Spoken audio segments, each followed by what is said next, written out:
While padung ko guys anong maktan mga kalma, kinakoy nakitaan nga na maligag biko. So si tatay tanawan yung mga kalma, gilabyan-labyan na si tatay no. Iyang baligya mga kalma is biko ni siya nga iyang hinimo. So ato pa ko tanon si tatay ron og tagpila iyang biko og para pod ato siya ma-promote no, kay nagtanaw ko ni tatay tanawan yung mga kalma. Murag idaran na gid si tatay no, magita na gid ato niya na maligya gyapon siya biko ba. So let's go, ato pa tanon si tatay para ato ma-interview lang pod no. Ug ato matabangag promote.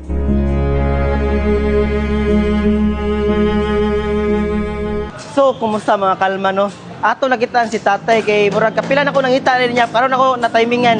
So si tatay na maligya ni siya biko no ta. Taga-asa ka tay? Tumbo. Tumbo? Ikaw na nagbota na imong biko tay? Tagpila po ni tay? 120. Pila pila edad mo? Ako? 84. 84? Oh. Wow. Tanawa si tatay 84 na napay na og biko. So tay pwede tag biko tay. Oh. So sa ganahan mamalit og biko tay, taga-karusa ka na adire. Taga-karusa ka na adire. Magmaligya. Taga-adlaw. Taga-unsa orasa? Alas 10, alas 11. Alas 10, alas 11. Taman mahurot ni. Oh. Tagpila ka biko yung dadong sa kadlaw? 20. 20? Oh. Pero ang nagbuhatan ikaw gitay. Oh. Asa na imong pamilya? Nara po dire. Tumbo. Og tanawa mga kalma si tatay, 84 years old na maliya pag biko no. So senior citizen pero ato palitan. Kaya ato tilawan. Nakay kutsara datay. Wa lagi po eh. Way kutsara sa tatay, ato gyapon ni tilawan. Para mapakita na ko ninyo. Mabayre na ha. Oh, ato ba?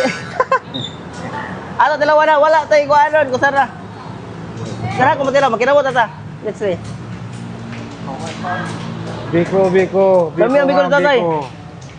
Biko. Sa saktos latik. So if ganahan mo no si tatay na every day alas 10 to alas 11 tayo no. Oh. 84 years Biko, old na maliyag biko. For only 120 pesos. Tay, patatag duha tay. Yan lang duha. Thank you tay ha. Salamat po kayo. Baro to. Atong i-promote imong baligya kay at least na lang. No? Wala mo ko si Chiyo ha. Duha lang tay, duha. Okay. Thank you tay ha.